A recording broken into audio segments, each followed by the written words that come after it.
Doctor Remberto Pichardo Juan, presidente de la Asociación de Ciudadanos contra la Corrupción C3, aquí de nuevo con ustedes en otra entrega. Les recordamos a nuestros televidentes que nuestro contenido se transmite por Teleradio América y Teleradio América 2, canales 20 y 42. Y luego pasa a nuestro canal de YouTube, Ciudadanos contra la Corrupción C3, donde podrán verlo cuando gusten y como gusten. Recuerden, y no me voy a cansar de esto. Todo lo que les mostramos aquí, verifíquenlo. Las publicaciones, búsquenlas, leanlas ustedes mismos. Los videos, búsquenlos. Los documentos, verifíquenlo. Todo, absolutamente todo, verifíquenlo. Hagan su investigación, vayan más allá si quieren, fórmense su propia opinión. No den nada por cierto porque se lo diga yo o porque se lo diga cualquier otra persona. Que mientras más difícil sea engañarnos, más difícil va a ser robarnos a nosotros, el pueblo dominicano. Y hoy tenemos la compañía de lo que yo puedo llamar mi herencia, porque, ¿verdad? A mí no me dejaron cuarto, pero me dejaron, mi papá me dejó mucho de sus amigos. Esa es mi herencia. Entonces, hoy contamos con la presencia de Arístides Fernández Succo, cuyo nombre me da trabajo pronunciar porque yo lo conozco de la vida entera por el chato, ¿verdad? Y vamos a hablar de un tema muy encrispante para el gobierno, que es la energía solar. Y más aún, la capacidad de usted aprovechar la energía solar y cómo se la están quitando. Y la presencia del chato, para darle el suelo de esto de la base, es que él me llamó por un comentario que yo hice en un programa de la plataforma de Aneudi de que el gobierno cacareaba mucho el hecho de subsidio energético, etcétera, etcétera.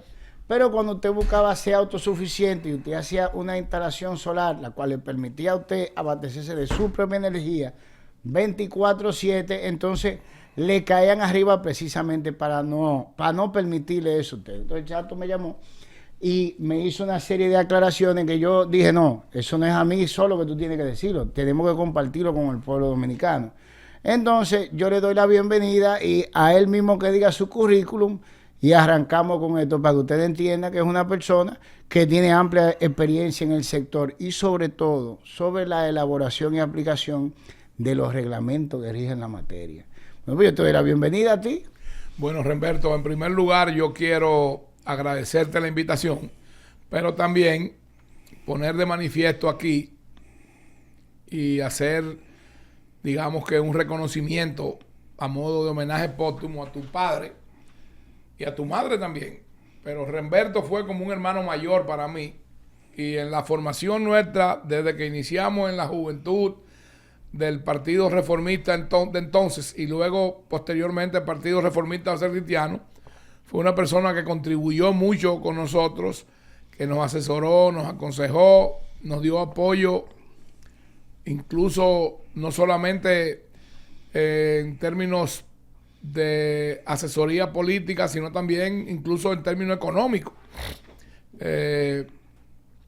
Nosotros viajamos el país entero junto con él y el equipo de Balaguer y he tenido unas experiencias que me han servido y me han valido mucho en mi carrera política y en este trajinar.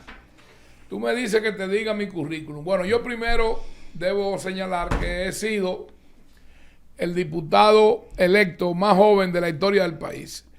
La Constitución establece un mínimo de 25 años. Yo cumplí 25 años en diciembre y en mayo fui electo diputado. Bien. Todavía se mantiene esa estadística. Vamos a decir que ese récord. Fui diputado 86-90, 90-94. Cuando fui donde el presidente Balaguer y le dije que ya yo no quería continuar en el Congreso, me preguntó que a qué se debía, que por qué. Yo le dije, bueno, presidente, el Congreso es una especie de mercado persa. ¿Y estamos hablando de qué año? Eso fue en el año 90. Entonces él me dijo a mí, bueno, pues vamos a ver dónde en la administración pública usted puede colaborar y ejercer. Yo le dije, bueno, pero por eso no se preocupe, que yo tengo mucho compromiso como presidente nacional de la Juventud Reformista Cristiana, posición en la cual duré 22 años. También como miembro de la Comisión Ejecutiva del Directorio Central Ejecutivo del Partido Reformista, que éramos 11 miembros, incluyendo a Balaguer. Entonces, de ahí yo pasé El presidente Leonel Fernández me llamó un día para ofertarme una posición en el tren administrativo del gobierno del 96-2000. Yo en 2 oportunidades le dije que yo tenía primero que obtener el visto bueno y la anuencia del presidente Balaguer, por un tema de lealtad, de principio y del compromiso que yo tenía como presidente nacional de la juventud del partido, uno de los, digamos que, frentes de masa más importantes del partido. En una ocasión, el presidente volvió a hablar conmigo, porque vivimos en el mismo edificio hace 32 años. ¿Te refieres a Leonel? Sí, y ahí vivíamos en esa época el presidente Fernández, Ramoncito Báez Figueroa, de Andino Peña, no sé si tú recuerdas un libio que vivía aquí que se llamaba Necmin Alfituri, y también Don Milton Mesina. Igual que otro vecino Milton más joven, Mesina, el senior. el viejo, sí, El viejo. que fue gobernador del Banco Central y secretario de Finanzas. Y también otra persona más joven, pero que es Enrique Bonetti. Cuando yo hablé la tercera oportunidad con Leonel, el presidente me dijo: ya usted no tiene que ir ante el presidente Balaguer, porque yo hablé con él ayer y él me dio su visto bueno, su anuencia para que usted entre al gobierno. Recuerda que nosotros, producto del Pacto por la Democracia, habíamos apoyado al presidente Fernández. Yo no había participado de esa actividad, de esa iniciativa, porque yo tenía un compromiso con don Jacinto. ¿Tú eres el que le llevaba la campaña, Jacinto? Claro, y todavía después de muerto mantengo ese compromiso. Entonces, al presidente Fernández decirme así, yo fui donde Balaguer y él me dijo: sí, yo quiero que desde ahí, porque él me lo prometió, usted contribuya a nombrar a un buen grupo de dirigentes de San Pedro, de San Isidro, de Boca Chica. Balaguer lo tenía todo en el cerebro.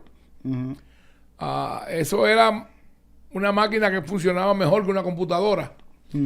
Entonces yo entré porque él me dijo: tengo para ofrecerle la administración de la Lotería Nacional, vicecanciller con Eduardo Latorre, o gobernador del Aeropuerto Internacional de la América, que viene en una cumbre, y yo quiero que usted, si decide eso, la maneje.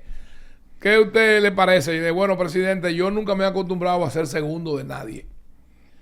Y en la lotería, ahí hay un caso de una persona que es como mi hermano, que estudiamos juntos incluso en la Universidad Central del Este, que es Manuel Antún, Tete, el hermano de Quique, que estaba preso. Yo no quiero inmiscuirme en eso. Me digo: bueno, pues acépteme la gobernación del aeropuerto, yo le voy a duplicar el presupuesto para que usted incorpore a dirigentes, como acordamos con el presidente Balaguer, de su partido. Bueno, yo le dije: está bien, presidente, yo estoy de acuerdo. Ahí yo me encargaba de la salida y las llegadas de él, de recibir a los mandatarios extranjeros, a los jefes de Estado y a los reyes que venían al país. Yo fungía como el anfitrión de ellos ahí en la terminal. Además, me encargué de coordinar una cumbre del CELAC, una cumbre de los países ACP, África, Caribe y Pacífico, que fueron ex colonias de la Unión Europea, y de los países miembros de la Unión Europea, y varias cumbres a nivel centroamericano. Luego de ahí salimos del gobierno, vino el presidente Hipólito Mejía. En el 2004 yo soy nombrado como presidente de la Refinería Dominicana de Petróleo y rango de secretario de Estado. Yo tuve una situación con una parte de lo que se denominaba la OTAN, un grupo de miembros de la cúpula del PLD, que cuando, de acuerdo a lo que mandaba una disposición que sancionó el Senado de la República y una licitación que se hizo en la que habían una serie de personalidades, entre ellos un pastor, un reverendo Porte, Freddy Veragoico y otro grupo de gente, la licitación de los aeropuertos para la concesión. Pastor apellido Portes. Sí, un señor ya debe haber muerto él, ni Dios lo quiera, pero resulta que yo no estaba de acuerdo, pero Vitelio Mejía era director general de Aeronáutica Civil y también era miembro de la comisión, y me comenzó a hablar y me dijo que hablara con el presidente Balaguer y con Leonel y esto y aquello. Y yo le dije, pero si yo estoy manejando el aeropuerto de las Américas y lo tengo en funcionamiento perfecto y he corregido todo lo que había ahí que no estaba bien, incluso lo que es hoy el Cuerpo Especializado de Seguridad Aeroportuaria, se inició en mi gestión, porque yo le quité el control de los carnets de acceso a las diferentes áreas, incluso a las áreas neurálgicas y áreas que... Todo lo que tú me estás hablando entonces es del inicio o las maniobras iniciales para la concesión de Aerodón. No, yo te estoy hablando de que una comisión en la cual yo era miembro, pero eso lo presidía Yandino Peña, aprobaron esa concesión. Ya. En principio con la objeción manifiesta y registrada mía, porque yo entendía que los aeropuertos los podía manejar el Estado y que siendo un área tan sensible de la seguridad del Estado, ¿por qué había que dárselo al sector privado? Esa parte la vamos a tratar en una serie tú y yo aparte. Lo hacemos. Porque esa es una historia entera. Entonces, márcala ahí. Entonces te voy a decir cómo se desencadena el enfrentamiento de la cúpula del comité político, del cual yo no formaba parte, ni tampoco era miembro del PLD, como nunca lo he sido, como ahora tampoco soy miembro de la Fuerza del Pueblo. Yo todavía soy balaguerista. Pero no te apures. Esa parte del aeropuerto yo la quiero no, aparte. Déjame porque vamos a llegar a un lugar interesante. Déjame decirte esto. Ellos van a mi oficina, Jorge Botello, Franklin Almeida, Monchi Fadul, Francisco Javier, Felucho y 2 o 3 más, y me quieren hacer presión de que yo no le puedo entregar al aeropuerto al ganador de la concesión que ganó la licitación y que el Senado de la República aprobó. Yo le digo, bueno, aquí hay una constitución, hay unas leyes, eso lo promulgó el presidente, y yo voy a entregar al aeropuerto tal cual está pautado y me ha instruido el presidente. No, porque espérate, que te queremos poner esta grabación. Ellos están ahí, que me desmientan. Cualquiera de ellos. Porque ahí nada más muertos Norge y Franklin Almeida. Andaba Euclides Gutiérrez también entre ellos ese día, y me ponen una grabación donde hay una conversación que ellos grabaron, me imagino que a través del DNI, de Hipólito Mejía con Jesús Valdera y Abraham Azuri, que estaban en España, donde esos dos yo diría que personajes, para no tildarlo de otra forma, le están ofreciendo a Hipólito entregarle de enero a mayo entre 10 y 15 millones de pesos mensuales para su campaña. Entonces yo le digo a ellos, bueno, pero eso llévenselo al presidente y que el presidente me dé otras instrucciones. Discutimos, la cosa se fue agriando y hubo un momento dado que yo me paré, estábamos en mi despacho, y yo le dije, bueno, pues yo lo dejo aquí porque yo tengo trabajo. Y ustedes dispongan lo que ustedes quieran aquí. Pero yo no acepto órdenes de ustedes ni pertenezco a su partido. Bueno, y me fui. Fueron a Leonel, le dijeron barbaridades de mí. Él me mandó a buscar y yo le dije, bueno, presidente, yo quiero que usted me explique si esta es una presidencia colegiada o el presidente de usted. ¿Y por qué, Chato? Cuando yo le dije, se molestó muchísimo, dio un manotazo en el escritorio y me dijo a mí que le llamara a Carolina, la secretaria de él. Y le dijo que le llamara a esos individuos que tenían que hablar con él. Y yo le dije, bueno, presidente, si ellos vienen, nos vamos a confrontar aquí, porque yo no voy a variar mi punto de vista. Me dijo, no, usted váyase, déjeme a mí con ellos, que esto lo vamos a hablar a nivel de el partido y su instancia del comité político, porque el presidente soy yo. Bueno, ahí quedó. Cuando volvemos al gobierno, en las siguientes elecciones, yo salí de la refinería producto de un problema que tuve, porque yo consideré que Luis Manuel Bonetti me irrespetó y lo mandé a la mierda, excúsame la expresión, y eso terminó en una situación física. ¿Le diste su par de galletas a Luis Manuel? Bueno, y como es de suponer, ¿cuántos años yo tenía y cuánto tenía él? En el despacho de Danilo. Y ahí estaba Danilo Medina, Francisco Javier y el presidente de la Shell aquí. Entonces, ese hombre estaba pálido, parecía una calcomanía. Entonces vino Danilo Pérez, el asistente de Leonel, tocó y le dijo a Danilo que el presidente quería hablar con él. Danilo me dijo, coño, eso está seguro, Chato, que este hombre fue para allá con ese chisme. Claro, pues si lo estrujaste, si lo sonaste. Y Danilo fue a grito. Y cuando Danilo volvió, me dijo, Chato, vamos aquí a hablar al baño, como hacía Bello, que se trancaba en el baño. Sí, ahí, con Romero Confesor.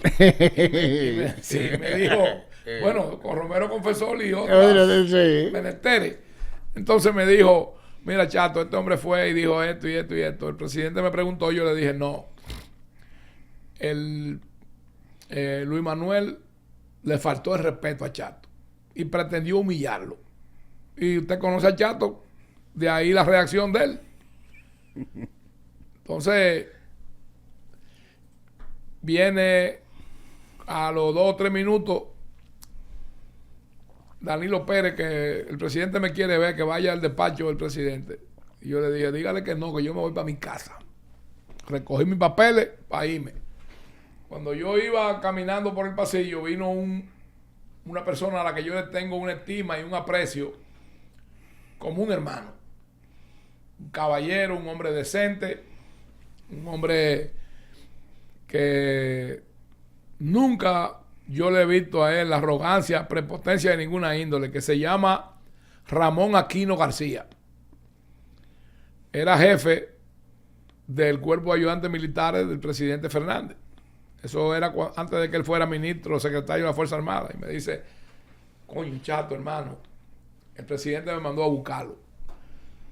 Y yo le pido que por favor me acompañe, porque no es lo mismo que usted se niegue ante un civil que se niegue ante mí. Yo le dije, pero es preso que yo estoy. No, ¿cómo va a ser? Imposible. Entonces en eso él me pasa el teléfono. Y el que está en el teléfono es mi suegro. Tú conociste a mi suegro, a Khalil H. Y don Khalil me dice, Chato, mi hijo, ¿qué es lo que pasa? Y es verdad lo que me han dicho, porque Luis Manuel era muy amigo de él. A llorar. Y yo le dije, bueno, don Khalil, yo soy un hombre y tengo dignidad. Y además Dios me dio lo que yo tengo entre las piernas. Pero espérate, mi hijo, cálmate. Mira, el presidente ha sido muy decente contigo. Te ha tenido mucha estima y consideración. No le haga eso, ve. Bueno, yo fui. Él me dijo a mí que cuando yo entré se puso la mano en la cabeza y me dijo, ay, Chato, ¿pero qué es esto, Dios mío? Yo le dije, bueno, presidente, no, ya Danilo me explicó, no se preocupe.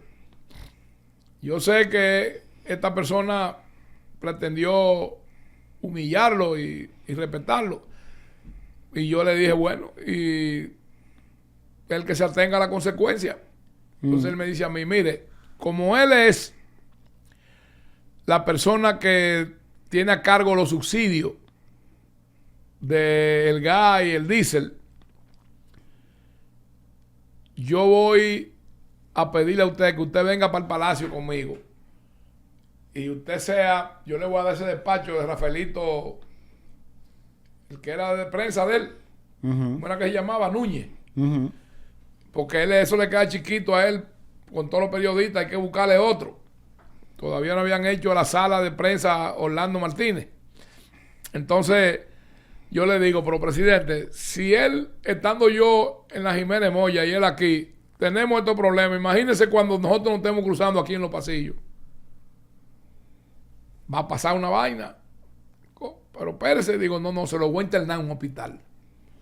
Me dice a mí, pero por Dios, por amor de Dios, espérese, cálmese. Digo, no, mire, presidente, yo le voy a pedir que por favor me deje. Sí, porque la gente se cree que el control palaciego del empresariado empezó ahora, y yo se lo he dicho, Luis Manuel Bonetti era secretario administrativo de la presidencia. Sí, claro, y él se vendía, y el entorno de él, como que él era un Bonetti de verdad. Y él era un Bonetti de tercera categoría. A mí me importa que le digan o que no le digan. ¿En qué pararon ustedes? Yo le dije al presidente Fernández que yo no podía aceptar esa posición, que yo me quería ir a mi casa y meditar con mi familia, estar tranquilo. Bueno, eso fue como un mes de marzo. ¿Tú te acuerdas un día que amaneció la ciudad con un olor pestilente? Eso fue una artimaña y una celada que me puso la chela a mí. Porque yo, no sé si tú recuerdas, que en mi gestión es que la Shell se va del país. Porque yo le descubrí toda la vaina que ellos tenían. Había un gerente financiero, apellido Curi, un muchacho de Barahona. Era muy nervioso él. Y durante las sesiones de trabajo que él tenía conmigo, y no sé si tú te acuerdas de Virgilio Malagón, un gordo que trabajaba con Jacinto. Bueno, Malagón, que era uno de los que trabajaba conmigo ahí como asesor, y Eduardo Jana, lo estábamos interrogando, cuestionando y reclamándole informaciones y que trajera documentos. Cuando nosotros nos damos cuenta de que hay un manejo que nos están tergiversando y bloqueando el acceso a las informaciones, el individuo en un té, nosotros le dimos una gotica que mandaban la gente para el baño.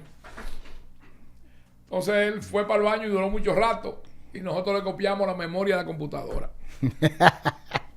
Cuando, imagínate, yo a esa edad era tremendo, no era como ahora, con la madurez y digamos que el grado de comedimiento para ciertas cosas.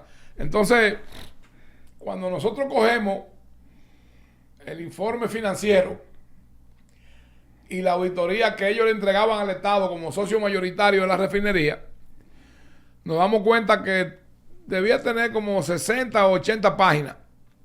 Y el que estaba en la computadora, que era el que manejaba la Shell, tenía 300. Y ahí comenzamos a ver distorsiones, malos manejos. Yo recuerdo que un día había un consejo de gobierno en Santiago. Y yo no era miembro del consejo de gobierno. Aun cuando tenía rango de secretario de Estado y presidente de la refinería, yo le llevé un cheque de 860 millones de pesos a Danilo. Y le dije, entréguele esto al presidente allá en Santiago. ¿Y qué es, chato? Digo, ábralo porque está abierto. Cuando él lo ve me dice, ¿cómo? ¿Y de qué es esto? Digo, de dividendos que no han sido entregados, indivisos, que la Shell no entrega los beneficios desde el año 99 y estamos en el 2004. Y el socio mayoritario somos nosotros. Digo, y todavía quedan alrededor de 3,000 millones más que tienen que entregarnos. Me dice, ¿cómo va a ser, chato? Digo, bueno, si usted quiere, vaya allá para que en una sesión del consejo, como secretario de la presidencia, le expliquemos. Me dice, no. Para algo tú y yo fuimos diputados juntos, viajamos juntos y todo, yo te creo. Bueno, mire este informe, tenga. Él va a Santiago, le entrega al presidente eso, y el presidente, en su alocución ante el Consejo de Gobierno, dice, yo tengo ahora, me doy cuenta que tengo 3 recaudadores.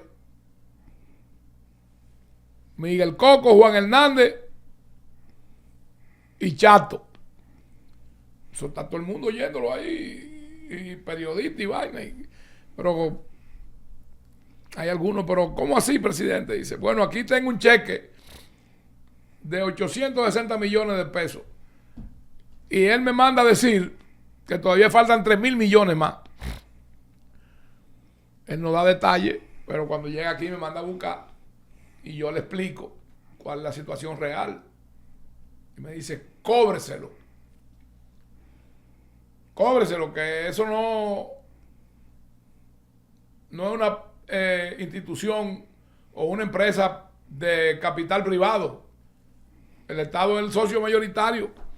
Digo, presidente, pero eso no es nada. Yo quiero que usted entienda que, por ejemplo, las leyes dicen aquí que todas las operaciones de las instituciones del Estado tienen que ser a través del Banco de Reserva. Tú lo sabes, Remberto.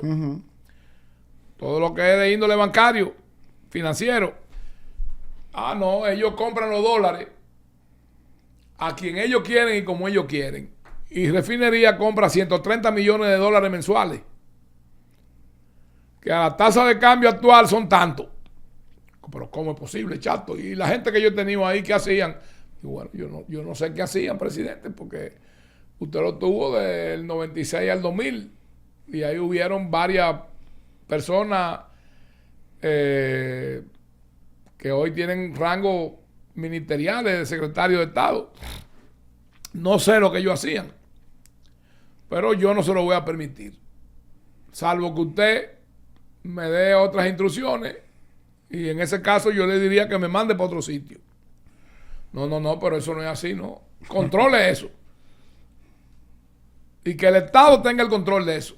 Y si se quieren ir, que se vayan, me dijo él. Cuando me dijo así, yo dije, ya por aquí, ya están presos de verdad.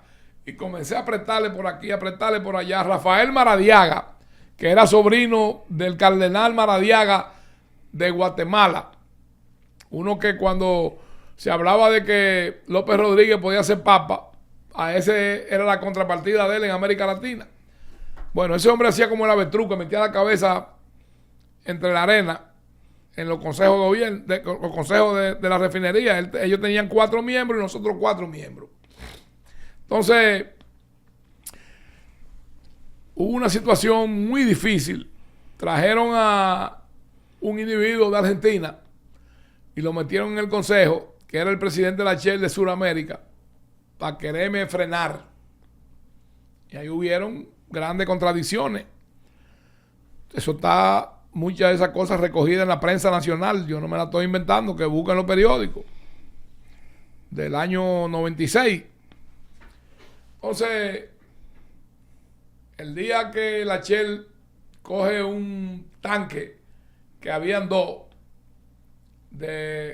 conteniendo un gas inoloro, incoloro, que era mercatano. Ese gas se le adicionaba al gas licuado de petróleo para determinar si había fuga. Mediante ese olor se detectaba. Ese tanque lo mandaban a Puerto Rico. Ponían el tanque sustituto y mandaban ese a lavar y a llenar a Puerto Rico. Cuando lo traían, llevaban el otro. Pues ese día, ellos esperaron que el viento soplara hacia la ciudad y limpiaron el tanque en la refinería, aquí. Y ese olor impregnó la ciudad. Hubieron un anciano que se murió en Jaina, otro niño con caso de intoxicación. Y cuando yo comienzo a reclamar y a exigirle, ellos me dicen que fue un oleoducto de la Falcon Bridge que pasa por Villa Altagracia, que sale de Jaina, y yo cojo para allá. Hablo con técnico de la Falcon Bridge y me dice, aquí no hay nada, ni hay reporte de nada. Cuando vengo, que le estoy reclamando a ellos, me dicen que no, que fue una planta de gas que explotó en Lomina. Y yo, de pendejo, cojo para Lomina. Y no hay planta de gas. Era ellos que lo habían hecho. Entonces, al otro día, en el gobierno en la mañana, Francisco Javier García, que era secretario de Industria y Comercio, y que es primo mío, porque es García Fernández, va y da unas declaraciones en el gobierno de la Z de la mañana. Y yo la estoy oyendo. Entonces yo llamo al gobierno de la Z. Pero en ese momento se estaba yendo él y yo lo desautorizo. Le digo, yo no doy declaraciones al respecto del manejo de industria y comercio. Él no tiene ningún derecho a dar declaraciones sobre la refinería dominicana de petróleo. Y esto es un programa que va a salir al aire, porque me desmienta. Que cuando ellos no eran ni alcalde pedáneo, ya yo era diputado de Joaquín Balaguer. Es decir, que no es que estamos hablando de ínfula o de creerse que usted tiene una jerarquía que no es verdad. Porque yo no quiero entrar en otro detalle de los orígenes de cada quien.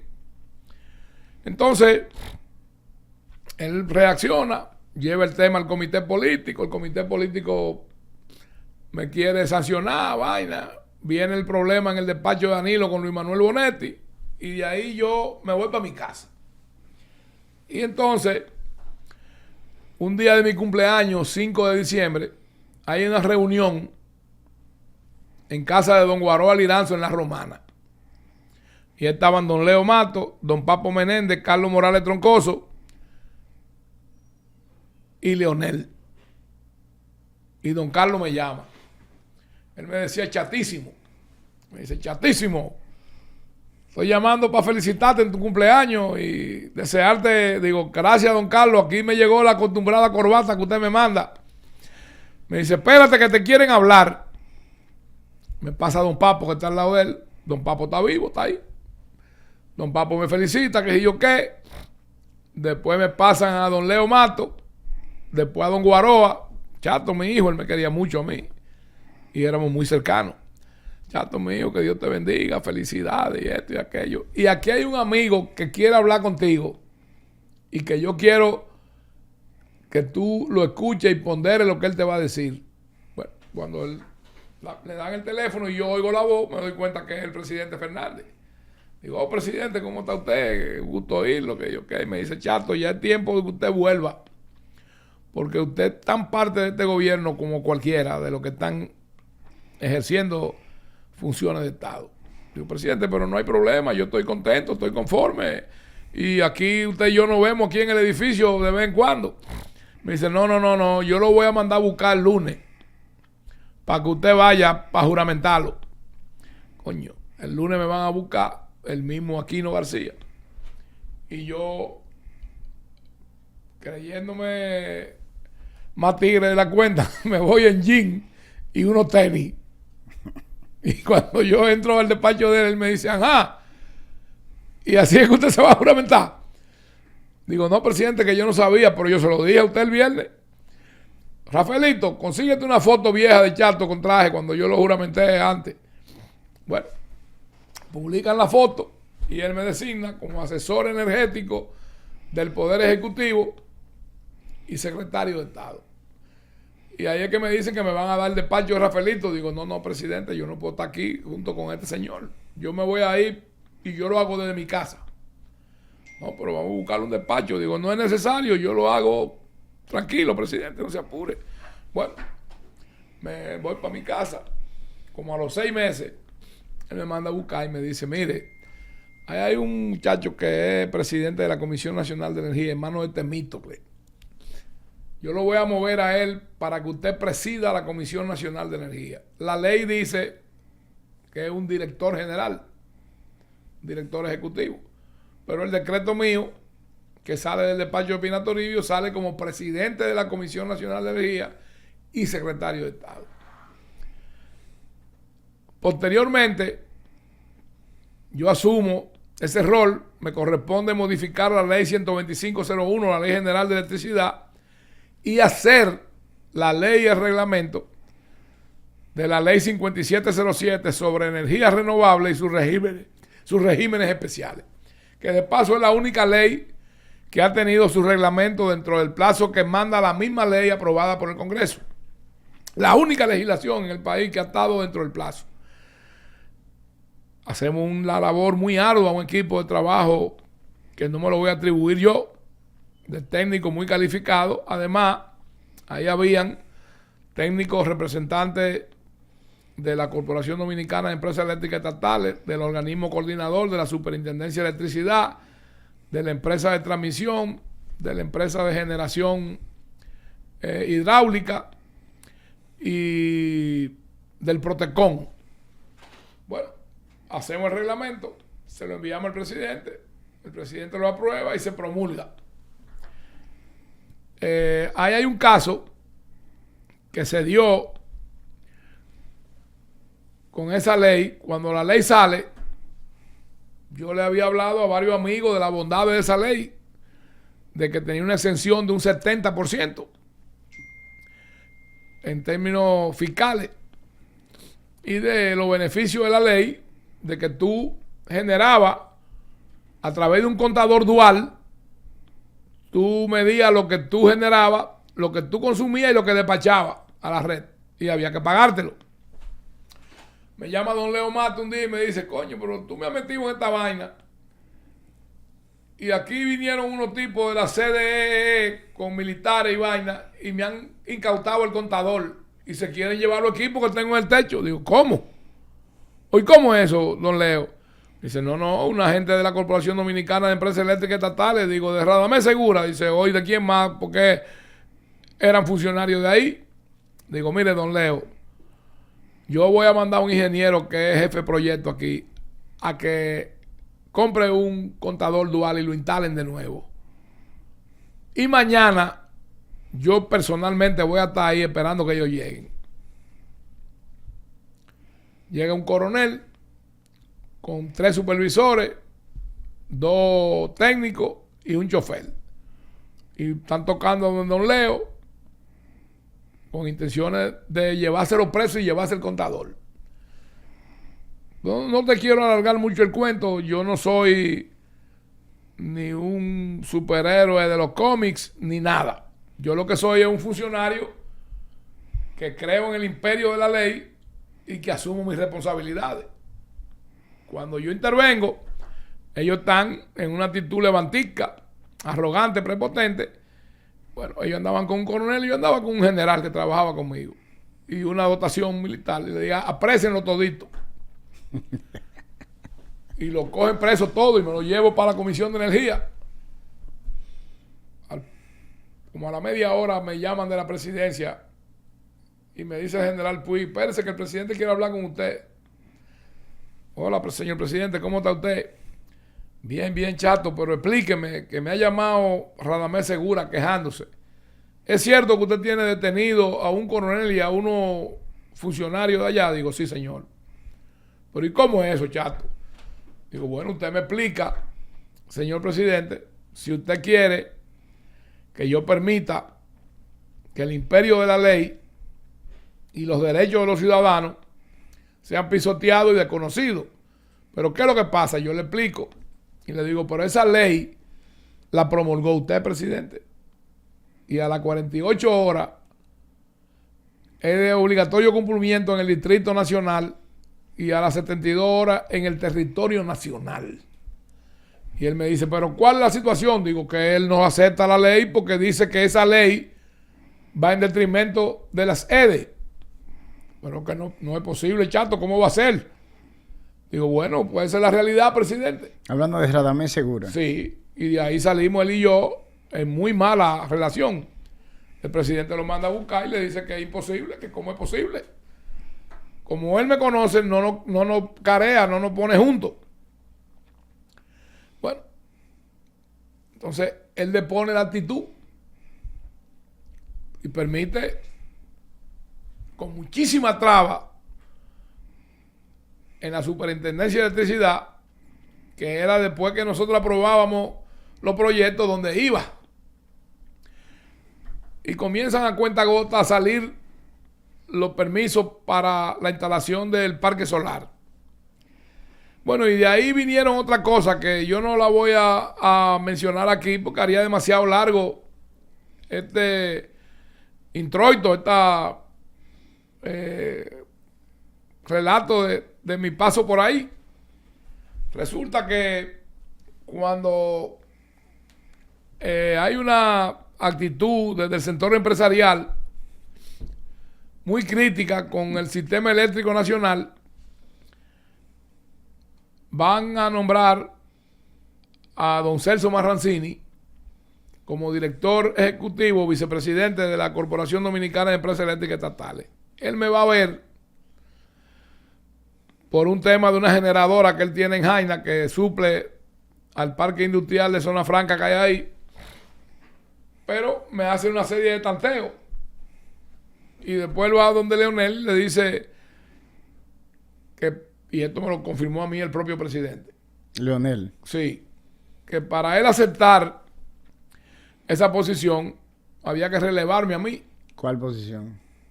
A él aceptar como vicepresidente ejecutivo de la Corporación Dominicana de Empresas Eléctricas Estatales. Ya. Pero ¿qué pasa? Que la ley dice de una manera clara, explícita, diáfana, que el organismo rector de la política energética del país es la Comisión Nacional de Energía. Y yo le había dicho que yo no cedía a eso. Que mientras yo estuviera ahí, la política energética tenía que ser aprobada por el directorio de la Comisión Nacional de Energía. Entonces, ¿qué era lo que quería hacer? Donde había varios él tomar las decisiones por la comisión. Pero desde luego, y al final nombraron a un muchacho llamado Enrique Ramírez de La Vega, que había estado primero como parte del bufete, de la parte del bufete que manejaba Margarita Cedeño, y como asesor jurídico de la Oficina Supervisora de Obras del Estado con Euclides Sánchez.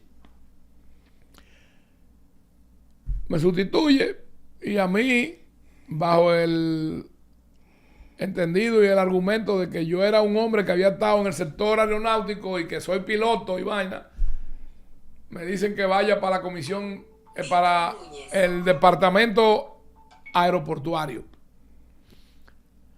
Una entelequia que yo mismo le había dicho al presidente que yo entendía que la Junta de Aviación Civil, lo que es hoy el IDAC, que era Aeronáutica Civil, y el departamento aeroportuario debían fusionarlo en un solo organismo. Bueno, yo asumo, ahí comienzo a tener... Espérate. Vamos a ponerlo en pausa. ¿Qué sucede después de que designan a Celso como vicepresidente ejecutivo de la CDEE con la comisión? Bueno, la comisión, como yo te dije, es conformada por varios ministros, por el presidente de la Junta de Aviación Civil. No esa. La Comisión de Energía. Pues eso que te estoy diciendo, ellos son miembros. También. Y también el Ministerio de Industria y Comercio y el Ministerio de Turismo, varias entidades más. ¿En la Comisión de Energía? Sí, en el directorio de la Comisión de Energía. Sigue. Y en Industria y Comercio estaba Melanio Paredes cuando eso. Bueno, ellos se llegaron a una especie de componenda para hacer lo que emanaba de la vicepresidencia de la Corporación Dominicana de Empresas Eléctricas Estatales. O sea que podemos decir que Celso, cuando acepta la vicepresidencia de la CDEE, pasa a controlar todas las decisiones de la política de implementación del sistema energético nacional. Bueno, ese fue el argumento que él utilizó para decir que condicionaba aceptarlo a que a mí se me removiera porque yo no lo iba a permitir. Y de hecho no lo iba a permitir, el presidente lo sabía. Estamos hablando de Celso el generador. Si es una atribución, de acuerdo a la ley, de una dependencia donde yo estoy, yo por sobre todas las cosas voy a hacer valer la ley. Bueno, yo salí, me fui para el departamento aeroportuario y ahí volví a tener controversias, volví a confrontar situaciones, por ejemplo, con Víctor Díaz Rúa, que es mi compadre, 2 veces. Yo soy padrino de su hija, él es padrino de mi hijo. Pero él era el secretario de Estado de Obras Públicas, que presidía la comisión. Y Víctor favorecía en todo a la empresa concesionaria y arrendataria de los aeropuertos, que era Rodón, que cuando eso la presidía Abraham Hassuri. Y era un entramado mafioso para defraudar al Estado. Y yo lo dije en su momento públicamente, como lo digo hoy, con toda responsabilidad y propiedad. Pero espérate, pero déjame concluirte este punto. Lo que yo te digo es lo siguiente. Lo de Aerodón lo vamos a tratar aparte. Tú quieres segmentarlo todo, pero yo tengo que darte una idea general y al público. Espérate. Mira, tú me contaste a mí de una ocasión en la cual tú tuviste una reunión precisamente por el problema de la energía con un grupito de los generadores. Tú mencionaste que estaba Elena Villella en la reunión. Obviamente Celso Marrancini, que de ese grupo estaba ahí. ¿Con motivo de qué fue la reunión? Esa reunión no fue conmigo. Esa reunión fue en el Salón Los Trinitarios del Palacio Nacional con el presidente de la República.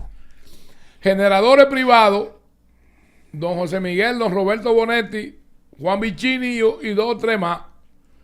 Y ahí en efecto habían varios generadores. Y eso llegó un momento que se caldeó tanto la situación entre yo, Temístocles Radamés y Melanio del otro lado, que el presidente se vio la necesidad de posponer la reunión y suspenderla para convocarla de nuevo. Yo defendiendo mi punto de vista, la verdad y al gobierno del presidente Fernández. Porque estos individuos le maquillaban y le disfrazaban los números con el único propósito de seguir sangrando al Estado con nuevos subsidios. Y ya iba por cuántos miles de millones el subsidio. Y se seguía pidiendo subsidio. Cuando sabían ellos que el problema del sector eléctrico dominicano comienza por la pérdida en transmisión. Esa es la realidad. Un 35% de la energía se pierde en la transmisión. Y ellos no querían abordarlo. Yo traje un sistema que me dio un amigo mío de Brasil. Y ese amigo mío es un español que se llama José Manuel Entre Canales. Tú lo puedes buscar y los amigos en internet. Es uno de los empresarios más importantes de Europa. No de España, no de Europa. Es el presidente de Acciona y de muchas otras empresas. Y José Manuel hizo una OPA para adquirir el NEL, una empresa italiana. Y bueno, él me invitó, pues yo estaba en Madrid, a que fuéramos a la reunión con el consejero delegado de NEL y él para ya formalizar la adquisición de esa empresa.